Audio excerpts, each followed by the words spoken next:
A finite amount of opportunities that present A themselves. lot slower. And it's been a gift to stamp moments and memories. And I agree with all of that. Come down here, go all in on life. And finish it off, take the When it last kind of changes you, we start our own brew pub, and it was Don't cut it. Don't you dare cut that.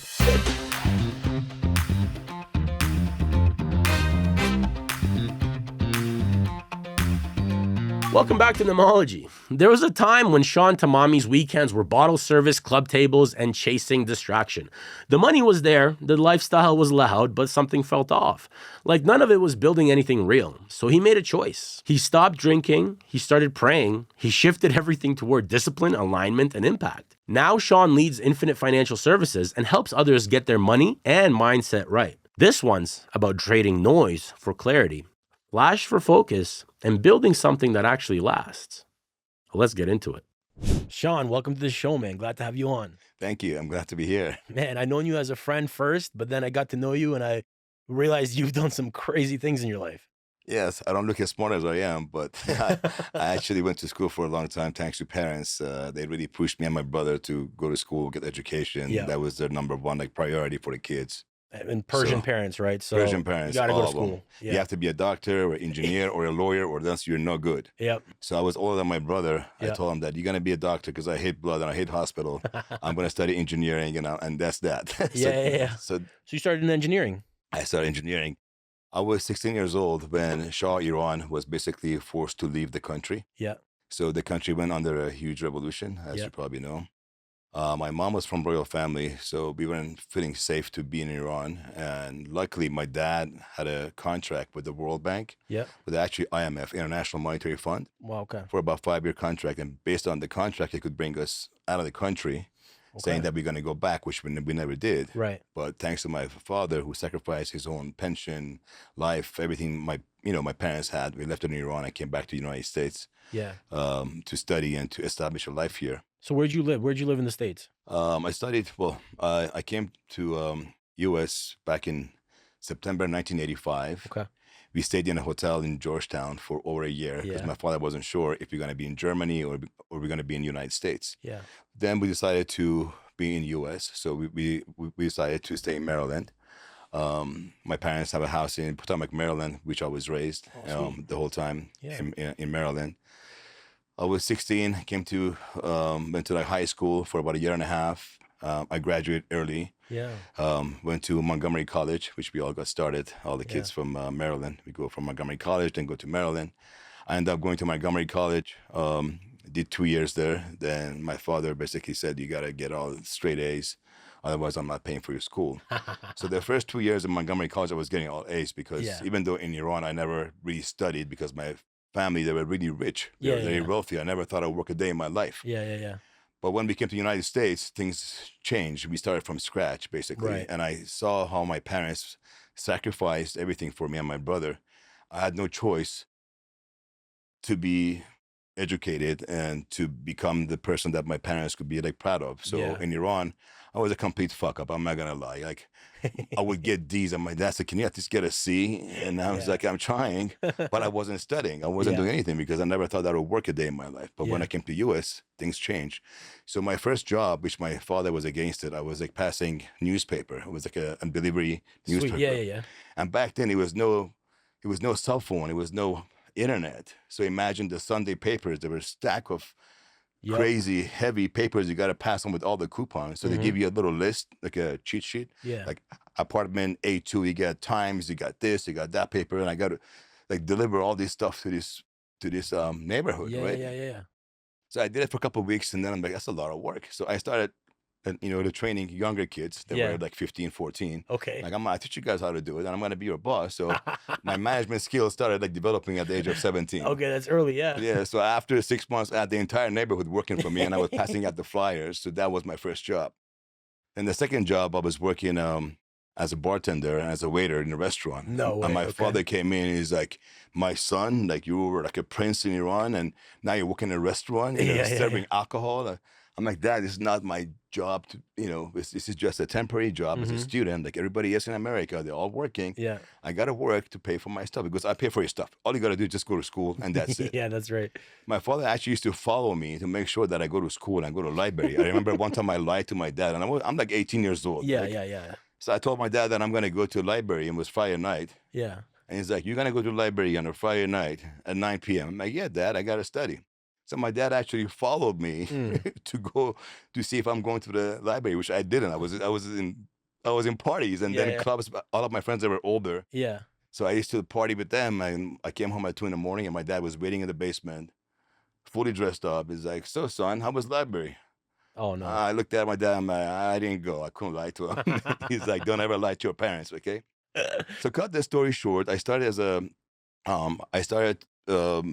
in UDC to study electrical engineering. I graduated 2 years later with a summa cum laude, or 4.0. But I couldn't get a job because I was on an H1 visa. I was on an F1 visa first, a student visa. Right. And electrical engineering, you have to work for NASA. You got to work for big companies that they work with the securities, with robots. So you got to have a high clearance or be a U.S. citizen. And I couldn't get a job there, so I was so disappointed. Okay. Like I went to school, I got all A's, and I can't get a job. Nothing. So my dad said, why don't you work in my friend's store in Georgetown, working in the clothing store? I'm like, I went to school, spent all this money to work in a clothing store So I went back to school for a year and a half, got my bachelor's degree in computer science. Okay. So now I'm double major engineering. Right. And I could easily get a job as a software engineer, which I did. I worked for Intelsat as an intern. Intelsat is one of the biggest telecom company based out of DC. Now they moved to Virginia. And they have about 6,000 applicants every year as an intern. From 6,000 applicants, they only hire 60 people, and I was one of them. Wow. And I was very lucky. And I told my professor that I've got a job there as an intern. He goes, don't worry. After the summer internship, they're going to fire you. All they hire, top-notch from MIT, from the best schools. You went to UDC, which was a okay school. Then you went to GW, okay, nice school. Yeah. But they want people with master degree 4.0. They top people. And when somebody tells me that I can't do something, it just gives me the urge to do something to make sure that I can do it. Yes, because I can't take no for an answer.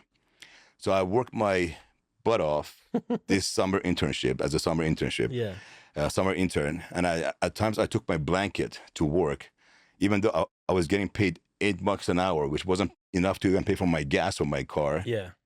But I said, I don't care. I'm looking at the long term. Once I pass this internship cycle, they're going to hire me.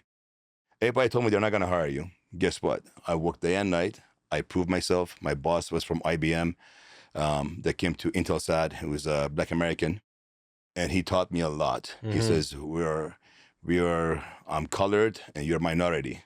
Yeah. So you have to be at your best. And the guy was so tough on me. And I learned so much from him. I owe it to him. His name is Antoine Ford. I still remember him from back in 1990. Yeah. And I worked there for 10 years. I became a really, I would say, badass software engineer. I designed a lot of systems, a lot of legacy systems that I migrated to Windows, from DOS to Windows. Worked on a lot of satellite programs. So I was there for 9 years. Yeah. Then I came out because my visa got expired due to mistakes. So imagine I was making about $200,000 a year when I was 24 years old. And then all of a sudden, I don't have any visa to work. And I have a penthouse that I was living in with a bunch of nice cars. And I'm like, what do I do now?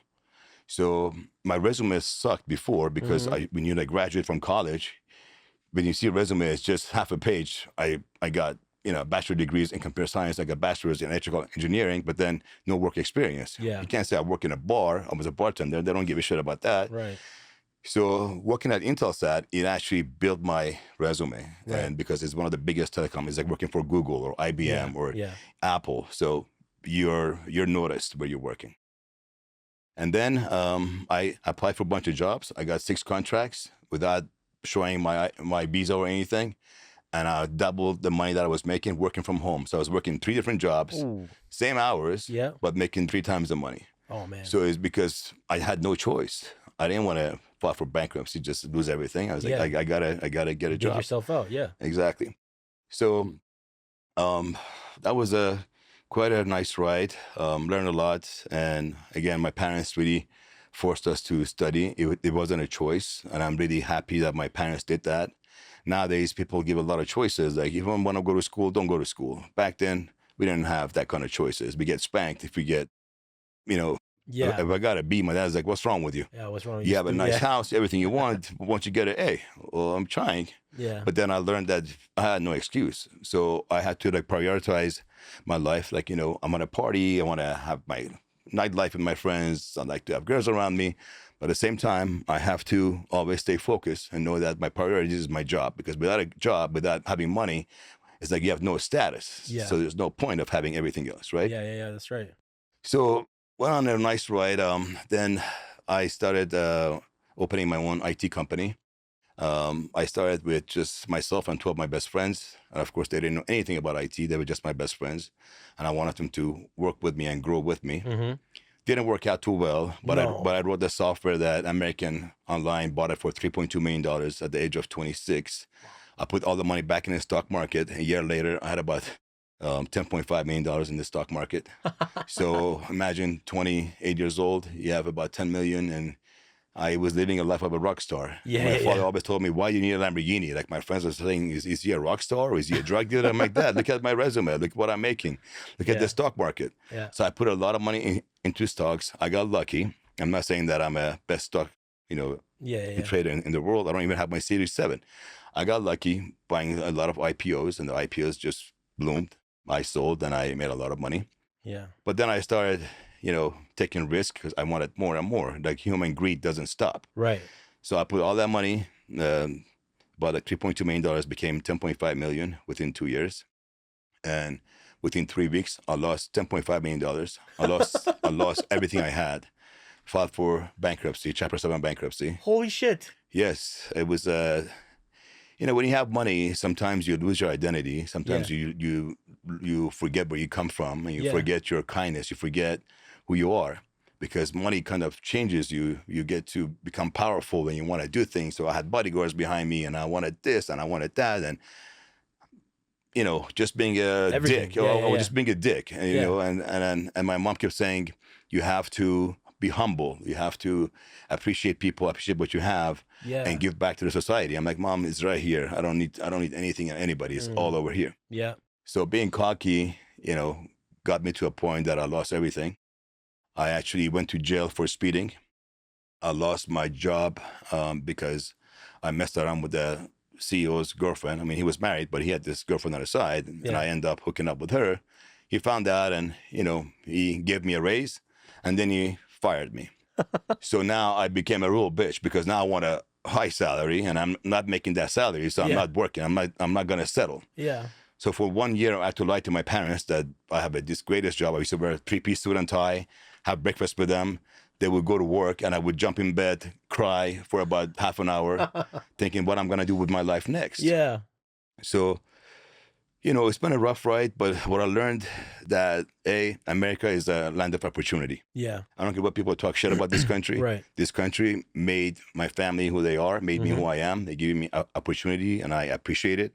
So I'm Persian American, but I'm more American than Persian, of course. Yeah. But I kept my Persian values, which is, like respecting your parents, always obeying your parents, no matter how old you are. Yeah. And just family ties important, and your personal integrity and values Right. should never change. Anyway, back to the story. So I lost everything in the stock market. I got locked up for speeding, went to jail for 5 days. Thanks to my mom. It was supposed to be actually a month, but my Yeah. mom called the congresswoman and says, this is my son. He's from Iran. He was this. He's got all these college degrees. He's paid his taxes. The guy is a top performer. Please cut him some slack. And a senator wrote a letter, basically. So I started going to this jail thing over weekends, like, 5 weekends I went there, and it Oh, was yeah. done. But during this time, I was so depressed that I didn't look at the market, and everything just died of the die of stock market. The die of IT was Y2K. Yeah. Right after, like 2021, when I lost everything. Yeah. So everybody kept asking me, how do you get back on your feet? You've Right. lost, I almost went bankrupt 3 times. Even 2 years ago, I lost a lot of money into stock market because I was just human greed, margin calls, things that I never learned from my experience, from my past. Yeah. And, moms are always right. My mom always tells me, if you make a mistake, if you learn from it, it's not a mistake. Yeah. You just paid for a lesson. Right. But if you repeat the same mistakes over and over again, then you're never going to graduate. You're going to always be stuck in that that level. Yeah. And it's true. With my speeding, always end up going to court. I paid massive amount of money for lawyers just to like clean up my speeding tickets. And biggest mistake was to borrow money and gamble. So stocks is educated gambling, I call it. Right. It's better than gambling because you actually study a company, you study charts. Yeah. So you have some sort of knowledge, right? Right. But when you borrow money, when you go on margin to borrow money to invest, that means like, hey, Neo, give me a couple $1,000. I'm going to go to this casino and come back. Right. A complete lunatic. Yeah. Right? So I went last year, no, sorry, it was 2 years ago that the stock market was going down and I kept buying. My dad is like, hey, you need to, just stay on the sideline. I'm like, Dad, you're getting old. You're not taking risk. The more risk you take, the more reward you got. Right. He's like, you're not Warren Buffett. You don't have unlimited amount of cash. I'm like, I have, 10, 12 million bucks I can invest. Guess what? I put all my money in and it kept going down. Every week kept going down. I kept buying, it kept going down. I'm like, God damn it, what am I going to do next? I sold the prime properties I had in Miami, the appreciating assets, and putting it in a sinking ship. Right. Sold the properties, kept putting in money in the market, it kept going down. I'm like, fuck, what do I do? And then I started borrowing margin, 65% margin. Right. And when you buy stocks on margin, when it goes down, what happens? You get a margin call because the bank doesn't want to lose the money. So they call me every day. Hey, the stock went down and put 100 grand, 200 grand. And I would just got engaged with my wife. She's from Colombia. She's like, is that in pesos or is that in dollars? I'm like, no, honey, I live in America. It's in dollars. Like all my savings, all the 35 years that I worked is gone.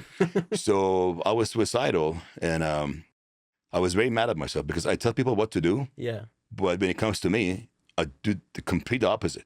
Yeah. I told all my clients, because I do taxes now, I do accounting, and I told all my the clients, like, stay on the sideline to the third quarter, then invest.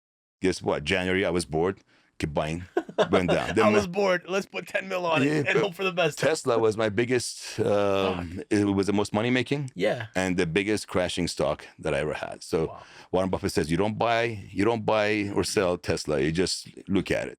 Yeah. Of course, I like Tesla because I like Elon Musk. He's got the same background as me, engineering, and the guy he's just a visionary guy that people don't even understand where his mind is. He's looking at 15 years from now. Yeah. In college, when I studied my MBA, they were saying that smart people think, a couple of years ahead. Average people, they think next month. If I can pay my dues, my rent, this my pay, I'm good. No. Yeah. 10, 15 years from now. President is supposed to be looking at 10 years from now. The college professors like 15, 20 years from now. And I think Elon Musk is 20 years already ahead of us. Yeah. So anyway, studied engineering. I work for like Fortune 500 companies. I am proud of my resume. I really worked my ass off when I was working in IT. It didn't matter how much I make. It was just my personal, personal drive to be the best at what I do. Mm-hmm. My mom always said, whatever that you want to do, just be the best. Yeah. Do you want to, do the whatever, like floors? Be the best like floor guy. If you want to be a like trash man, be the best trash man. So be the best at whatever you do. And that just stuck in my head. So I decided to be, I learned to be a perfectionist. So my softwares were always, no bugs at all. So perfect software engineering. Then I started managing a lot of the consulting firms, and my revenue, my sales revenue is always the best. I was always a top performer in every company that I worked for. Yeah. So I had a great history. And then one day, about 12 years ago, me and my CFO and CTO and CIO, all the C-levels got into an argument because we lost a big contract. Yeah. And it was because the fact that people that were supposed to work as a contractor for First Data at Bank of America in Denver, 12 out of 15 didn't pass it background check because they showed THC in their body. Well, that's not my problem. Yeah. That's the HR problem. And in Denver, people smoke weed, so Right. THC is allowed. But first data was saying that, hey, we follow the federal laws. We don't accept people that they smoke weed, so they didn't accept those guys. So guess what? I lost a huge contract. And they call me every day. So what are we going to do? I'm like, what we're going to do is something as I've been doing. I'm going to keep working hard. I'm going to keep working on bidding contracts. But every Friday, we got to this call with my CFO and CTO and CIO about what are we going to do about this revenue. And one day I said, guys, for the past 4 years, I was the star of this company. We lose one project, which was the biggest project the whole company ever had. And it wasn't because of me, because the HR didn't test these guys for THC. The first day they go on the job, they get tested, and everybody fails. How is it my issue? But the constant stress and headache and all that, and just the corporate the bureaucracy just killed me, and I said I'm out. Yeah. So I said that I'm quitting. I'm going to quit IT. I'm going to quit the whole IT industry, and I'm going to leave this company. They're like, you can't. I'm like, I love IT. It's my passion, but I have no choice because I'm done. I'm burned out. 35 years was enough. Yeah. So I quit. And at the time, right before I quit this job, I just bought this beautiful apartment in Miami. I was drunk. I went out next day, bought a Porsche, and bought a Maserati. So all my cash is gone, and just bought this apartment. So I'm cash broke. And the next day I'm like, hey guys, fuck you guys, I'm out. Without thinking like, what am I gonna do next? Just boom, impulsive. Done. Just I'm very emotional. So emotions took a big, basically uncontrolled me, and I just quit my job. And next day I'm like, what do I do? All these payments. I'm like, well, I have enough to carry myself for 6 months. I'm going to think about what I'm going to do next. Do I go back to IT, deal with the whole corporate bullshit, or do I start my own IT company? Or one of my best friends says, people love you. People trust you. You do everybody's taxes for free. Why don't you do taxes? So I used to do taxes on TurboTax for all the bartenders, all the cute girls, and, people in Miami as a favor. Yeah. He's like, they come to you with all their documents, and they love you, and they want to pay you, just don't want to get paid because you're doing it for fun. Do it as business. So I thought about it. I'm like, you know what? Maybe I can do that. But I was bored in my house. I don't know what the hell to do with myself. Yeah. So I said, let me drive Uber. You drove Uber? I drove Uber. And in a Maserati? Or no, in what? The I Porsche? bought one of my ex-girlfriend's Toyota Camry. Get out of here. So when we broke up, she gave it back to me. The car was sitting in the garage for 3 years. I don't drive Toyotas. So I have nothing against them, but just not my style. So I said, let me drive this Toyota Camry. So I drove the Toyota Camry. As I'm driving, people come in the car. They're like, you're not an Uber driver. I'm like, not quite. I was a vice president of many software companies. I was an executive, VP. You're an interesting guy. So I got to know a lot of people. Then I said, you know what? I'm going to do this tax business. So I started putting magnets on my cars. Yeah. So I had 7 cars. I had a Porsche 911 Turbo. I had a Maserati. I have a Rolls Royce. I have a Lamborghini. I have a bunch of nice exotic cars. And I love hearing about that. So let's say, you own a bunch of cars. What would you say your top 3 favorites were? I don't have a favorite. I love them all. Yeah. Because each one is made for a purpose. Like the Porsche 911 Turbo, you can race the car anywhere. Yeah. It's a fun car to drive. Yeah. The Lamborghini that I have is a Murcielago. It's a big car. It's a stick shift. Yeah. It's a big muscle V12. So that's just for raw horsepower. Yeah. Of course, everybody is a head turner because everybody looks like a car. Then I have a Rolls Royce Wraith, and that's like a show-off car. You drive that car, and everybody just looking at it. Yeah. And my Ferrari, I had 2 Mercedes. I have 2 Teslas. Yeah. So just love the cars. I'm a car guy. Yeah. But as I'm getting older, I don't want any of those. I want to have nothing in my life. As you get older, when you're younger, you want to collect watches. You want to collect penthouses, whatever, cars, everything. Yeah. And then you get older, you're like, I can't take anything with me. It's nice to show off for, you feel good about, I made it this far, and I can I'm a car collector, I'm a watch collector. At the end of the day, it's all illusion. It all disappears. So at this age, I don't really want to own anything. I just want to be able to enjoy my life and be in peace and help people to help them grow in life and give a bit back to the people and community and just live peacefully. Yeah. You don't want to have, even if I had $20 million, I wouldn't buy a house that is 10 million because it's just me and my wife. Yeah. Why would I want to have a 10-bedroom apartment for what? Yeah. So if you live within your means, then you're happy. Yeah. But if it's always you getting extended, pushing, yeah. and then you just work all your life, and like you're gonna look back, you're like, shit, I work all my life, and then for what? Yeah. It happens to you only once. When you get to the hospital, God forbid, I had a mild heart attack 2 years ago because of the money I lost in the stock market. Yeah. I had a chest pain. I went to the hospital with my wife, and she barely spoke English that much. And they told me that I had a spike in my heart, and they want to do an angio and maybe put an stent in my heart. And I'm like, I'm 53 years old, really? And your whole life just comes to your eyes like a fast train. You're like, shit, 35 years I worked, all my life I worked, and now I'm in a chair in a hospital in Colombia. Nobody speaks English. So I called my dad. I broke down. I'm like, Dad, if I don't make it, like, what are you talking about?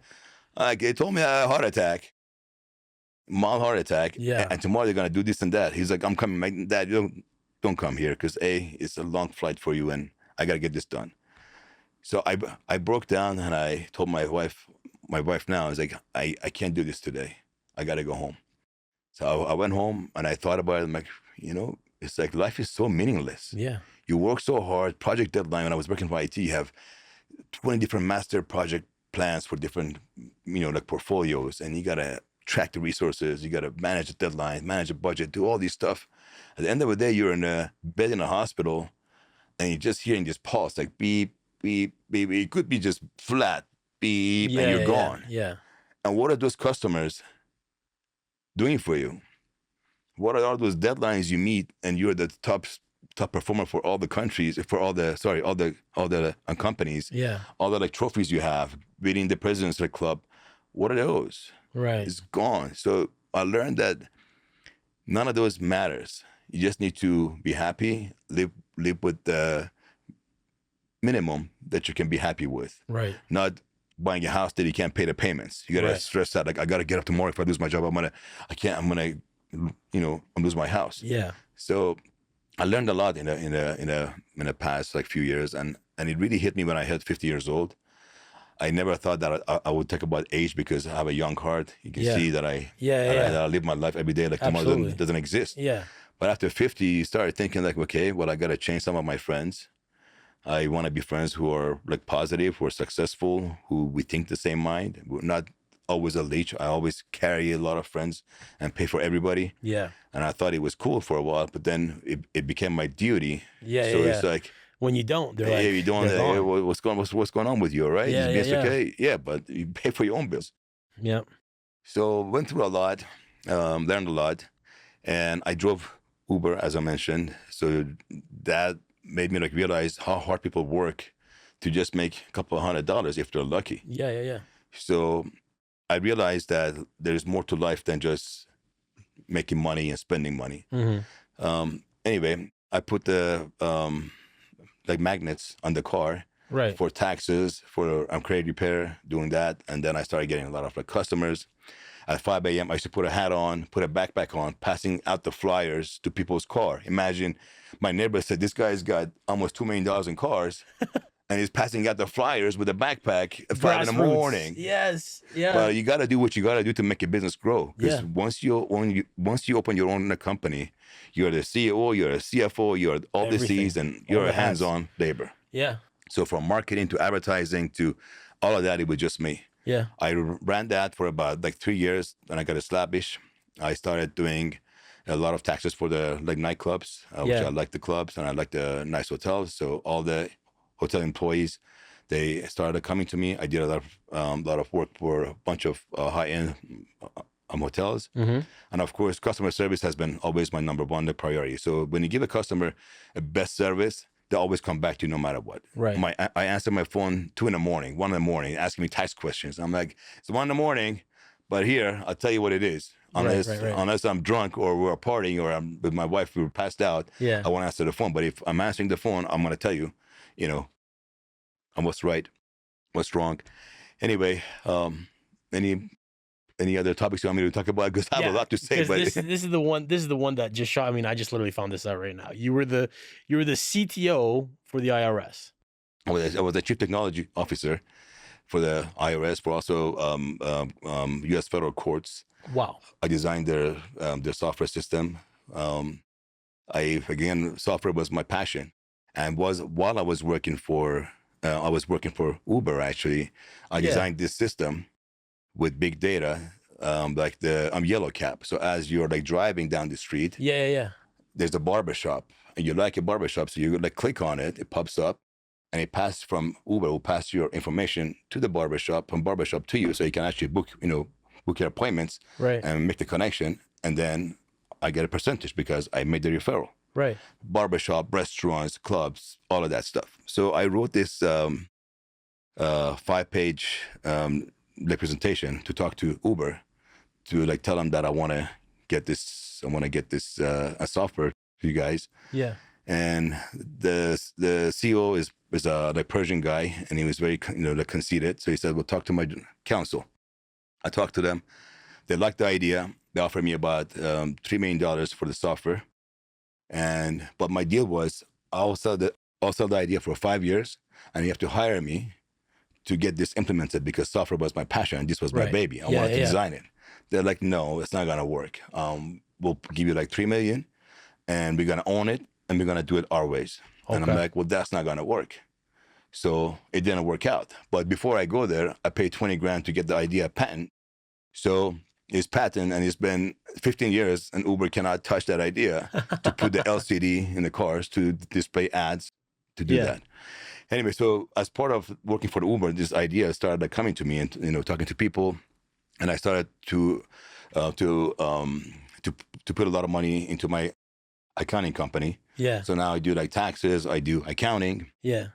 and I guess the major topic that we're gonna talk about is the taxes. Yeah. With what's going on with IRS, with Doge, and all of that, I get a lot of calls, people asking me, "So, what's going to happen to us? Yeah. Are we going to get a refund?" Well, if you file your taxes electronically, it's much easier, because the software actually scans all the data and reads the data and parse it out and put it to different systems, right? Right.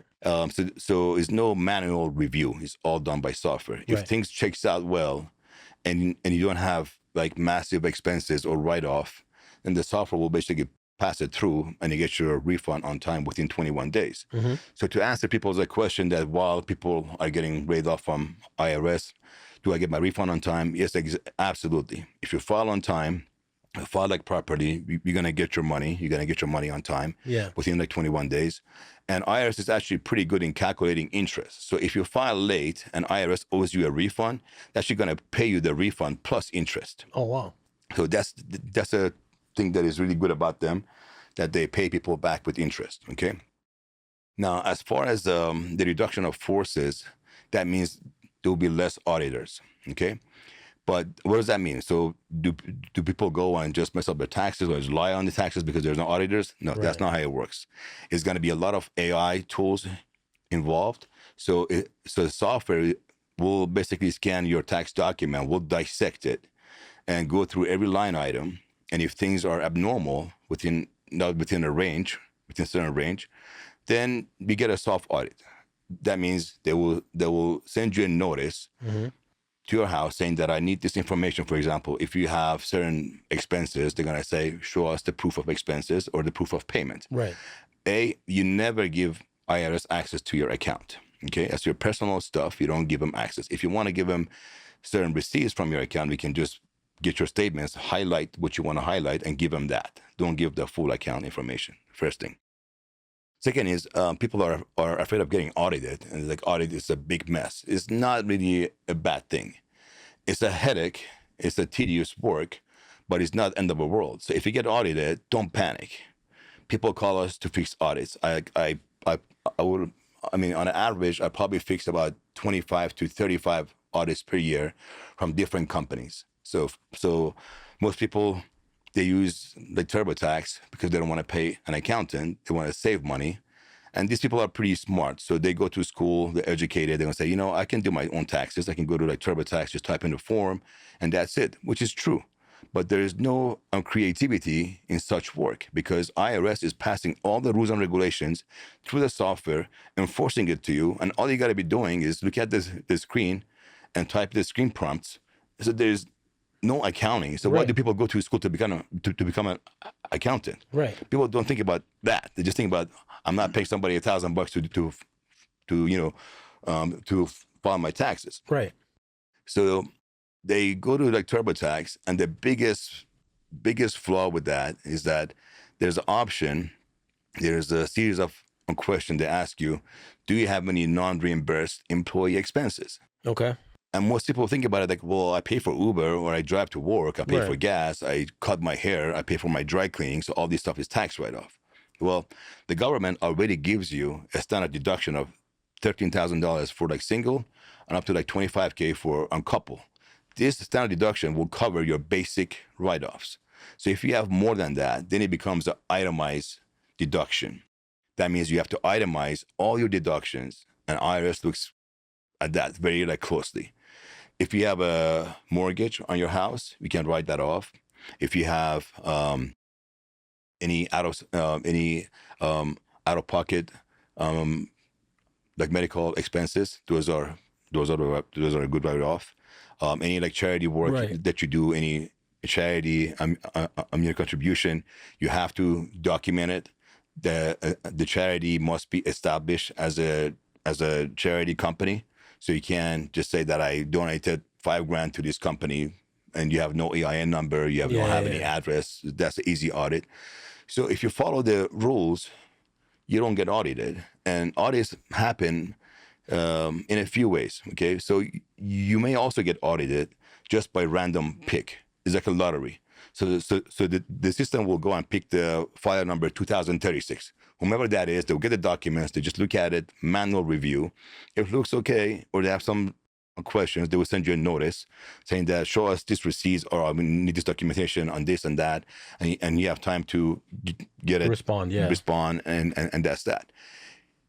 At times, if they feel like you're really like fraudulently filing your taxes, then you have an officer either knocking on your door, and then they're gonna come to your house and they're gonna see your living space and see if you are showing that you don't make any money, but you live in a $2 million house with expensive, appliances and whatever artwork. Then they're gonna say, okay, this guy is doing tax fraud. Then it's a hard audit. Then they ask for your complete inventory of your assets, your bank accounts, and then they do a thorough research on you, and then it gets more complicated.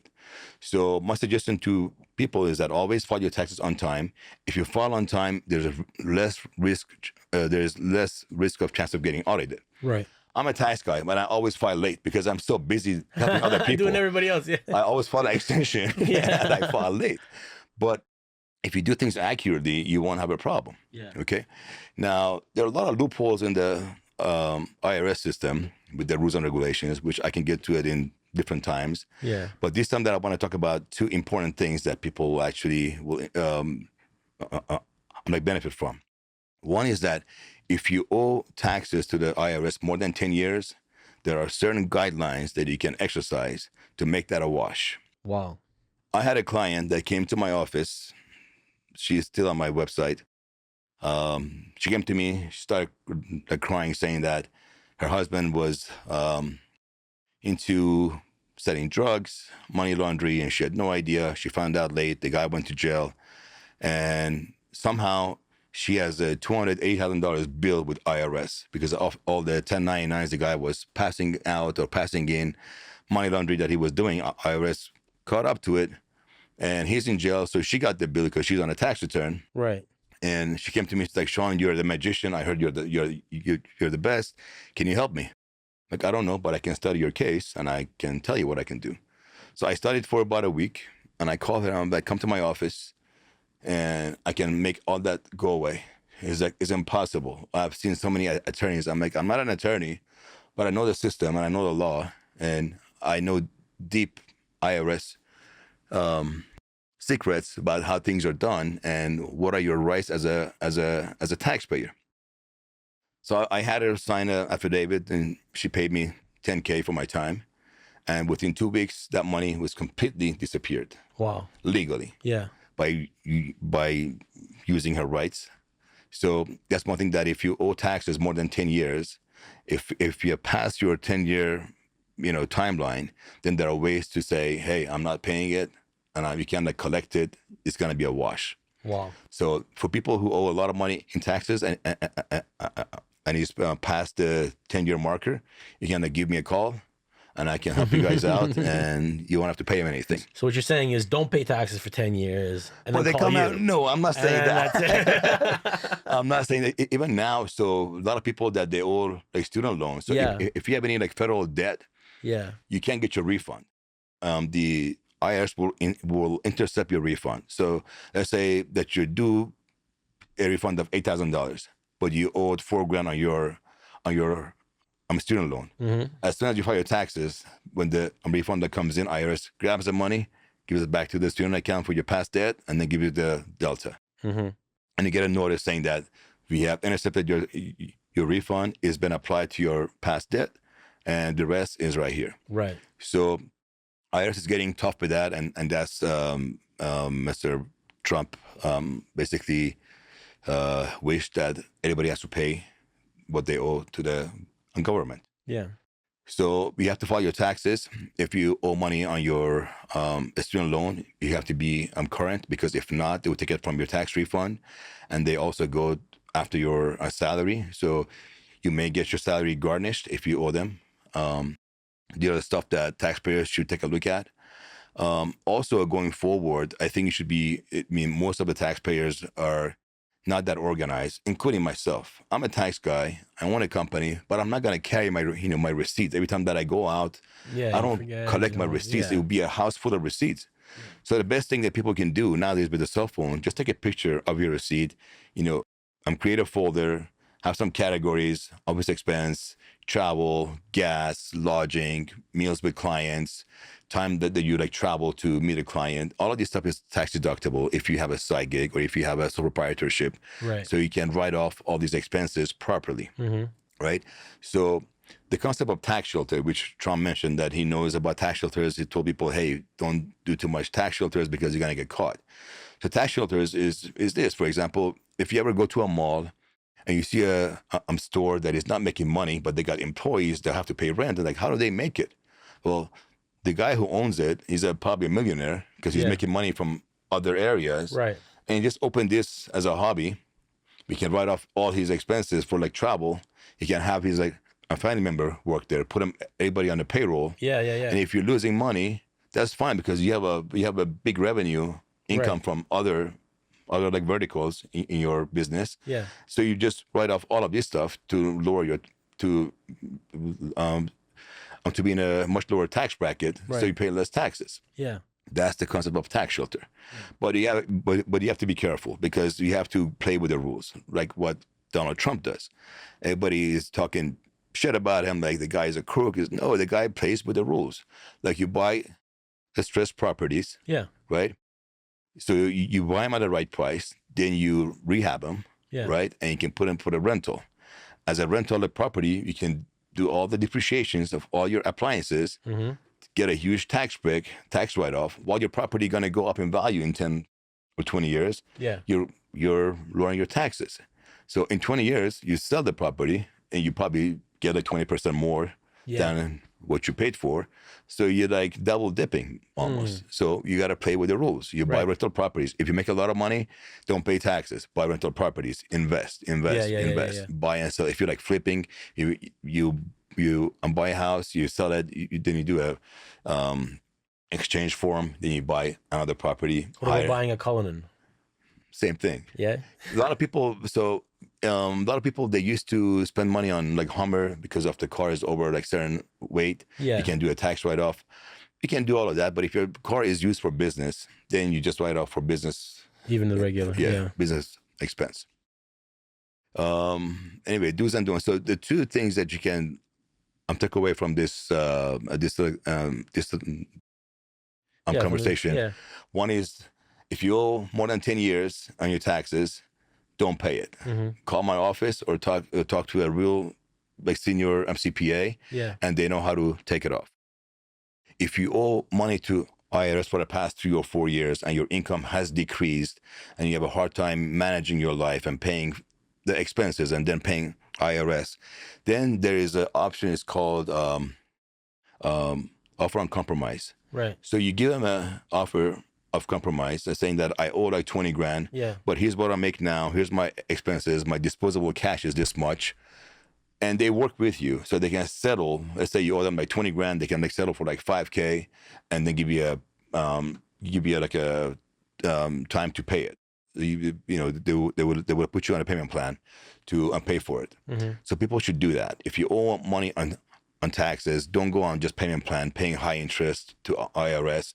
Do the offer on compromise and submit the documents. It's very simple like P&L. You just get a spreadsheet, type in your income on a monthly basis, type in all your expenses and how much cash is left every month. And based on that, you work with the IRS to like settle what you owe them. Right. So I'm going to compromise. Yeah. So where did the part come in for the CTO at IRS? I was a chief of, yeah. So while I was working for the like PEC like solution, like PEC is the government contracting company. Yeah. So I was a contractor working for U.S. federal courts and working for the IRS, and I designed their tax system. I designed the CMECF, which is a case management, electronic case filing for U.S. federal courts. So I did all of that, and then I had a lot of knowledge about how the system works. So I came out and I started my own tax companies. I established it about 15 years ago from DC. Then I moved to Miami about 12 years ago, and my headquarters is now in Miami. We have about 4 different offices: DC, Maryland, Virginia, Miami, also LA. Yeah. And because of the whole the whole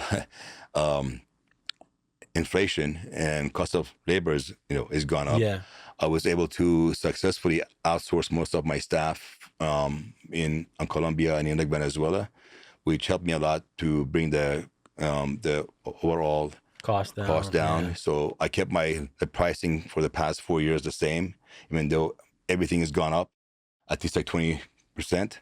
Yeah. But my fees have been the same for the past like 4 years since sure since people love 2019. that. People love that. Yes, of course they always want to get a discount. Everybody which negotiates. If you don't ask, you don't get. We tell them, and I'm Persian, so I always yes, give them a discount. Yes, family discount, friend discount. 5-year anniversary discount, 7-year anniversary discount for the customer. Yeah. So I would take care of them because I want to feel like I'm taken care of. If I go to a company, you want to feel that personal touch. Reciprocated, I know the owner. So I used to know everybody but their name, their kids, what their school they go to. But then now as we have expanded, I can't really work with every other customer. But I know most of them who have been coming to me for a long time. And we have been in business for about 15 years. We have had 0 federal audits, no audits at all, because we do things by the book. Wow. My cycle of filing taxes is not like a regular tax company. Like an H&R Block, you just go there, one person like sits there, types the data entry and just done it and just he files it. We don't do that. I work like a software engineering company because my background is software engineering. So we have an engagement manager who gets all the documents. She's the point of contact with the customers. Talk to each and every one of them. We get the documents. Then we have a data entry group that they do the data entry. Then we have the quality assurance group that they make sure that the data entry is done right. Yeah. Then we got the CPAs who actually go in the tax return, look at everything, look at all the schedules, all the different things that people have, and then they file it. Yeah. So it's a process. It's like a 4-step process to make sure that it's 100% accurate. We have 100% accuracy in my company. Our Google reviews are out there. I think we got about 200 something at 5-star. So, I do my best to perfectionist. Yeah. And everything do the you best do. for the customers. Yeah. No, man, I love that. I love that. There's a lot to unpack. There's a lot to learn. You've had quite a life, a lot of ups and downs, and a lot of lessons along the way. Yeah, I help a lot of people, but I learned that at times you help the wrong people. The people who are disabled, the people who have a lot of the potentials. and you put them on the right track and you guide them, then when you see good results. As an example, I met this young lady in Bogota, Yeah. and she was working in this like tourist company that they were doing like tourism.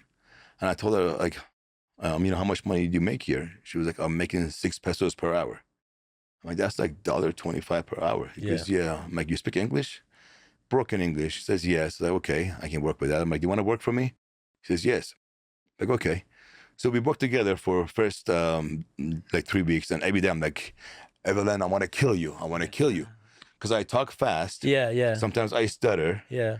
Because I get nervous. And I had that issue when I left Iran. It was such a bad timing. I'll tell you another story another time, how I end up like stuttering because of the being tense, because they killed my dogs after the whole like revolution. We were like traumatized. We had to we left with such a bad memory that I didn't go back to Iran for 35 years. I didn't want to look back. Yeah.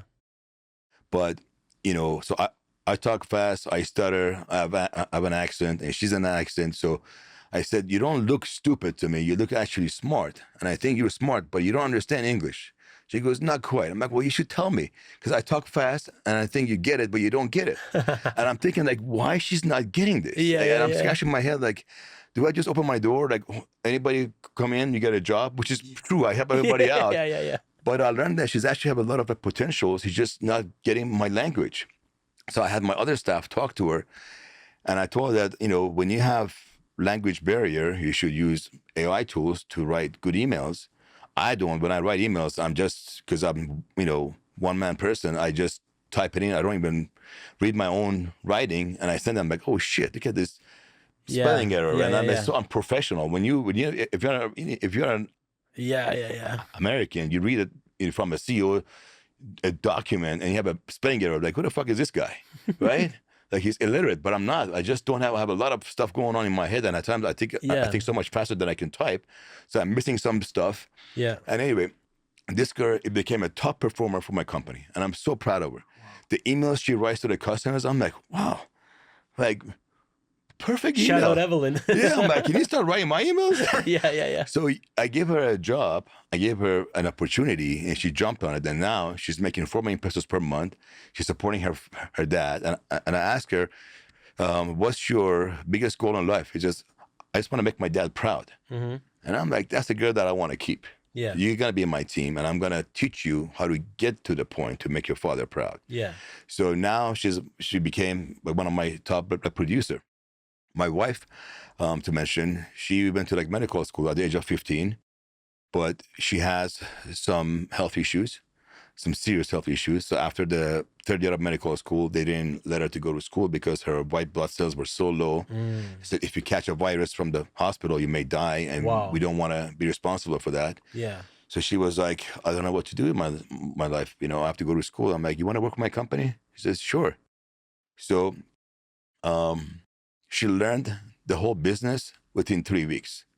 This year, she ran one of my business verticals all by herself, like an entire company, because you give the opportunity to the right people.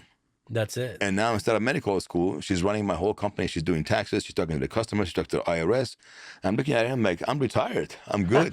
You did it. I did it because I trained her. The more you invest time with your employees, most people, they think like the boss is the biggest asset in a company. It is, because without him, it would be nothing. But the next best asset in your company is your employees. Right. If you like train them right, if you get a good employee and put them in your right to succeed, align them to your vision, and you get there. Yeah. And then you help them get there. So now I'm very proud of my staff. I got like 10 staff in Colombia. And I got about 4 in Venezuela. And these guys are rock stars. Everybody's doing great. Yeah. They cost me a fraction of what I was paying in Miami when people were coming late. I had one staff that is supposed to like show up at 9 o'clock. She came in at 9:30 and calling me, Sean, where do I park? I'm like, so you're going to ask your boss at 9:30 where you're going to park your car?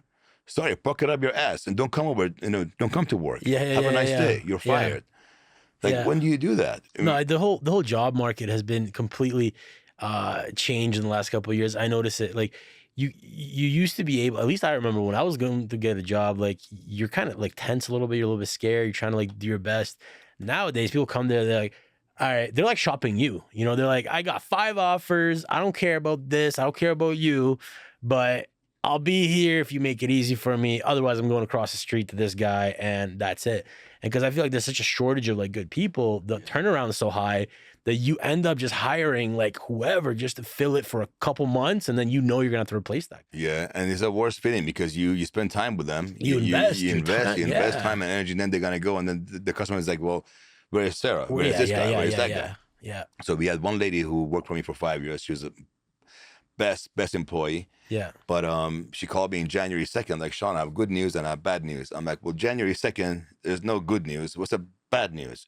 Like, the bad news is I got to give my 2 weeks notice. I'm like, 2 weeks notice? What happened?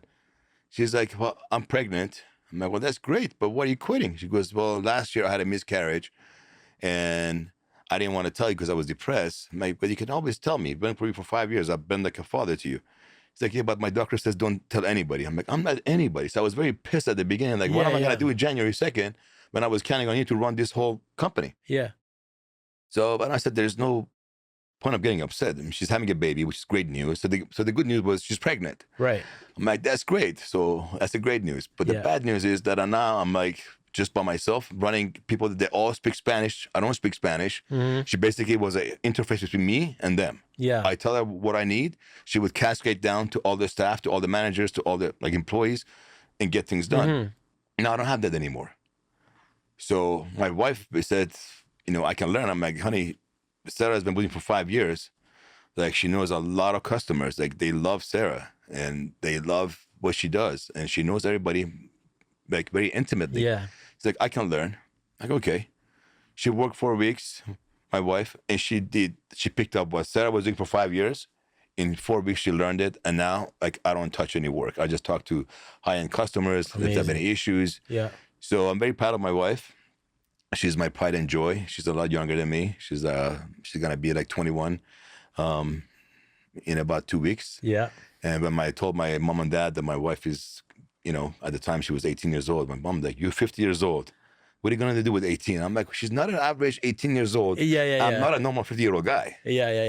So I act like I'm 14. Yeah, that's right. And she's like, what do you mean? Yes. Meet in the middle. Yeah. And my wife, she was 18 and she acted like she's 40. Yeah. So I told my parents, come and see my wife. If you guys say yes, you say yay. If you say no, I'll let go. Yeah.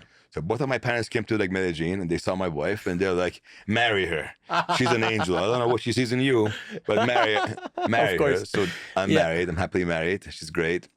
And we're both running the business together now. Amazing. Of course, her passion is to go back to like medical school. That was her own original thing. Dream. That's how we met. When I met her, she was very young, so it wasn't for me. But I asked her, you know, what do you want to do for a living? I mean, what do you want to become? I can make a phone call and make it happen. I do a lot of charity work. I help a lot of people. It will make me happy to help you. She's like, I just want to be a doctor. Mm-hmm. I'm like, well, doctors don't make any money, like Colombia. What's wrong with you? Yeah. She's like, well, I just want to save people's life. I want to be a cardiologist. Yeah. So I said, look, cardiologist is a very tough job because you got somebody's life in your hand. You got somebody's mother, father, sister, somebody's spouse, kid. Yeah. It's a tough job. It's not like you're a dermatologist or you're a dentist. Like, you know, my brother is a dentist, but he's not a life-threatening job that he has. But as a cardiologist, you're playing with somebody's life. It's always something, yeah.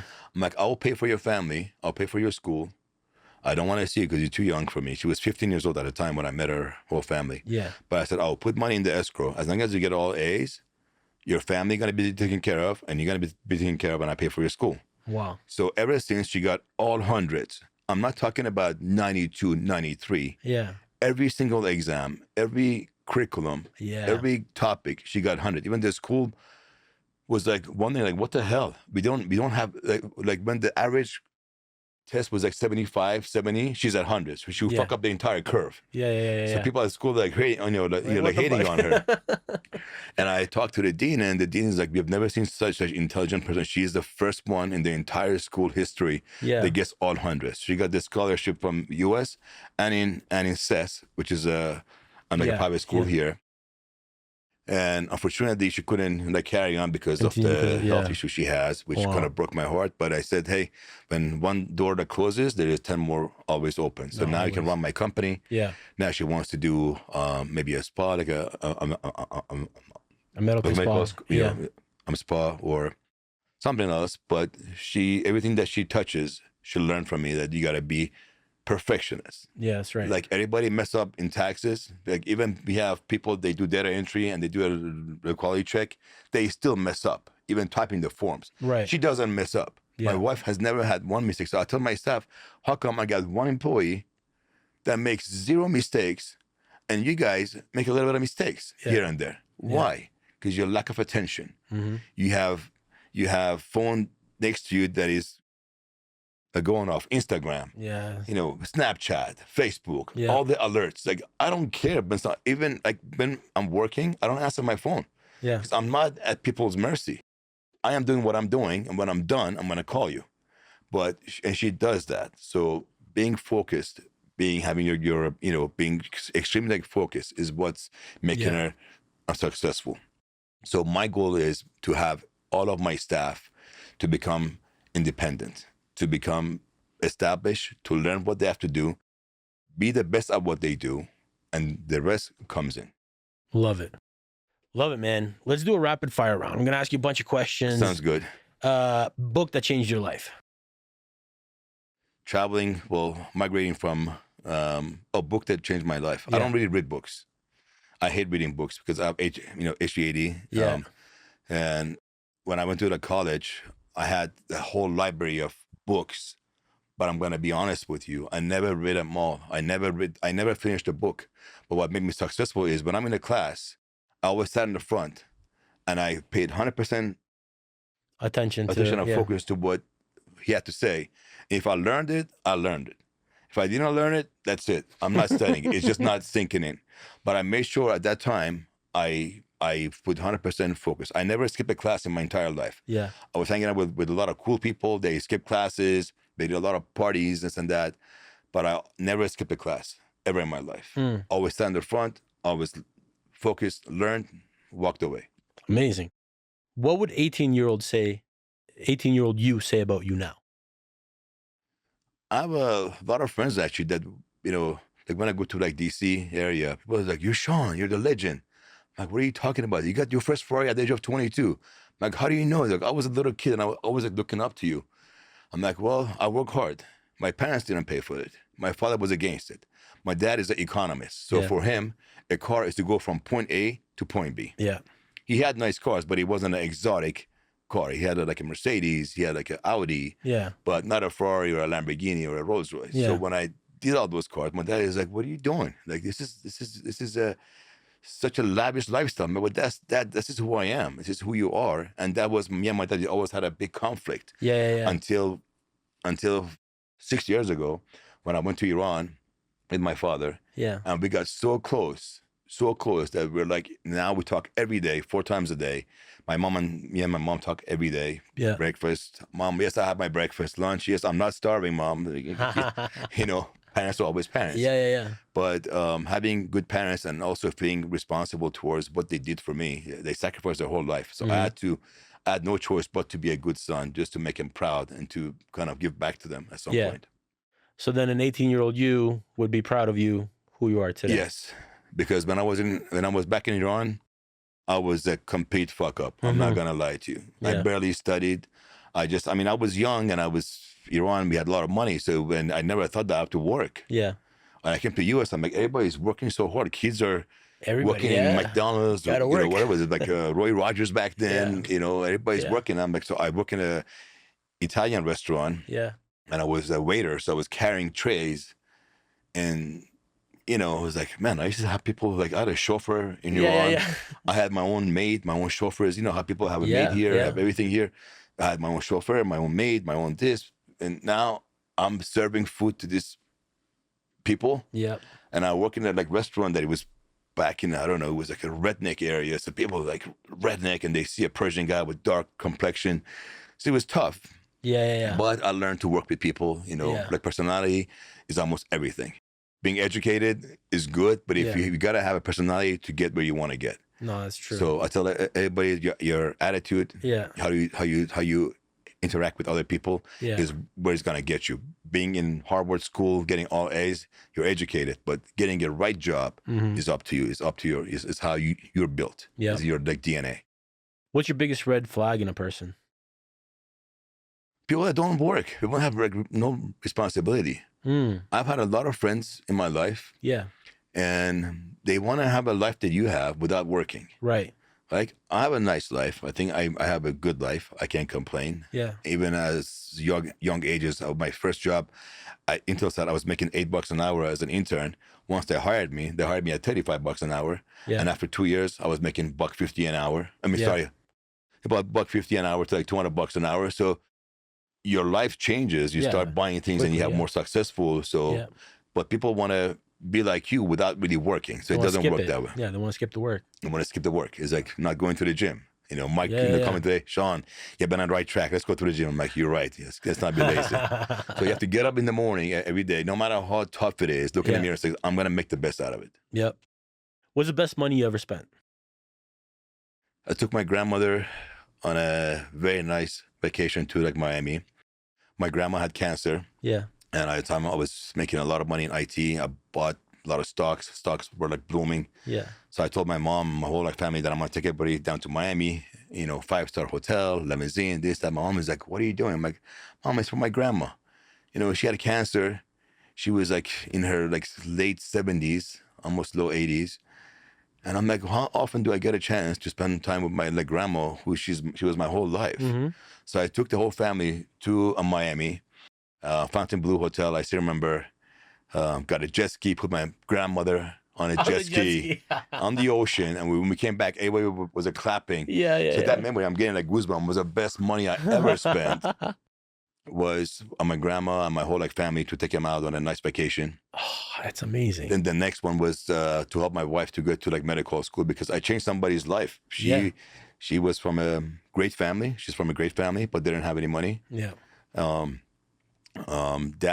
had a nice restaurant, had a nice business, but then working in like restaurant, alcohol, substances, he lost a lot of businesses and they were not doing well. Yeah. And I met her. I'm like, what do you want to become? She says she wants to be a doctor. So Dad, like, why do you want to be a doctor? Because you want to make money? They don't make money. Because no, I just want to save people's life. And that just touched my heart. I'm like, okay, well, I'm going to help you. Don't let me down. If you get a B, you're out. Yeah. I'm not going to even make a phone call. As long as you get A's, you get A's. When you turn 18, if you ever want to meet me, you know where to find me. So I turned 18. She turned 18. And she saw me. She goes, you have a crazy lifestyle. I've seen your lifestyle on Instagram. Like, I've never seen someone like you. But you have a great heart, which means everything to me. So I like you. I say, well, I'm a lot older than you. So just hold your horses, get through life, get to know me first. And then we got married. So amazing. Keep getting back to the marriage because the first time I got married after 56 of being single. So he's like, all life changes. You have a sense of responsibility now. But it's great. Oh, man. Okay, so what's one belief you've changed your mind on recently?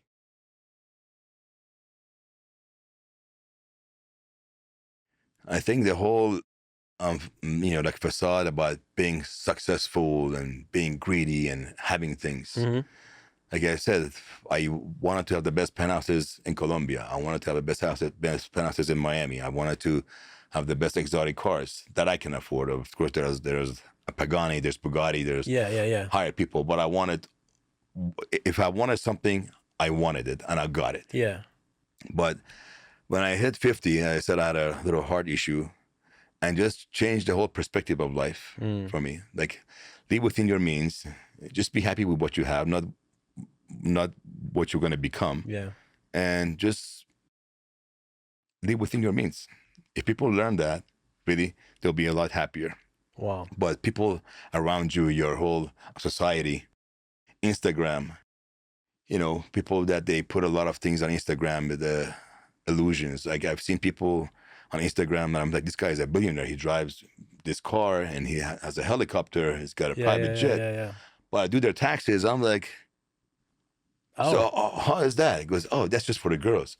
So I'm like, so you make this whole facade about you being this, if you don't have 100K in your account and you're bitching about a $2,000 tax bill that I'm giving you, my invoice, then how are you gonna please those girls? Because they're gonna find out you're broke. Yeah. All those, fancy cars and the helicopter, all that, because that's all my customers. I just take a photo of myself to put it there.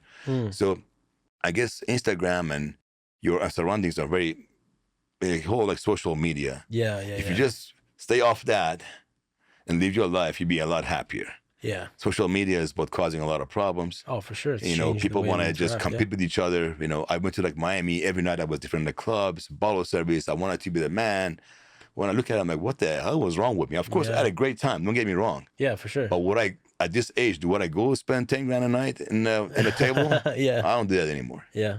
I'd rather spend that money on my wife's education. I want to be able to, as I mentioned to you, that I want to build a school in Colombia to teach for free. Yeah. So let people get all the tools they want that they cannot have, but you give it to them. You give them opportunity and let them run with it. Let them live a life. Yeah. And that's my goal now. That makes me happy. It makes me a lot happier than having a Bugatti or having a $5 million house that I can't even walk through the whole house because it's just so big. It's unnecessary. Yeah. So I only want to live within my means and what's necessary, and that's the thing that I learned. I cherish that. No, I love that. I love hearing that. So where can people connect with you?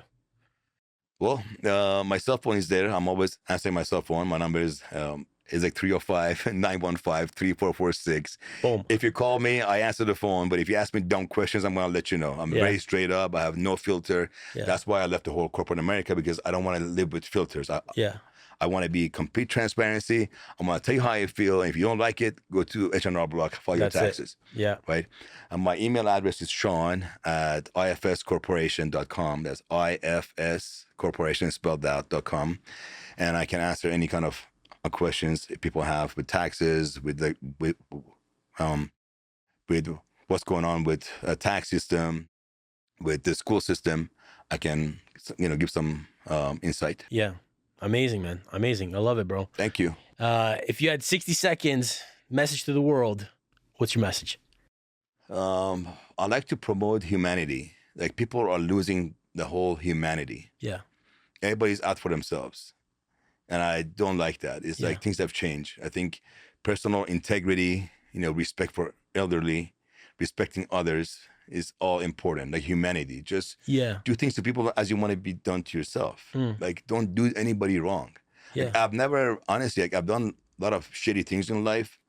Going fast, got into bar fight, things that happen when you're young, when you're drinking, when, in a wrong environment, or things just happens. But I've never intentionally ever hurt anybody. I've never lied to anybody. I've never took anybody's money. I was raised with a family that have such core values, and they enforced it. Unfortunately, people nowadays, they work so hard. They're always working. They don't spend time with their kids. They don't teach the kids what's right, what's wrong. If you don't borrow money, if you borrow money, you got to pay it back. That's right. My father always taught me, don't borrow money, but if you're going to, don't give anybody money, but if you're going to give it to them, don't expect it back, because you're going to lose a friend. Yeah. Say, I don't have it, don't do it. But if you do it, just don't ask for it back, because it's going to hurt your feeling. So that's what I learned. And I really wish that people would just, treat each other nicely, and just with humanity, with love and caring, not just treat each other like shit. People nowadays, the kids, everything has changed from my time to this, 30 years ago to now. A lot has changed. I love it, man. That's a great message. Thank you. Sean, thank you for being on, bro. Absolutely. Always a pleasure talking with you, man. Thank you. It's been a pleasure. I know that I talked a lot. Sorry, I had 2 coffees before, so I had my mind was all over the place. But I hope that I answered some of the questions. That's good. I think you put a lot out there, so people have a desire to learn anything about taxes, or any questions, or anything that you want to talk to Sean about. He's honestly a genuine guy, an awesome guy, and he really puts himself out there for most people. So until next time, thank you guys. Thank you guys. Have a good day.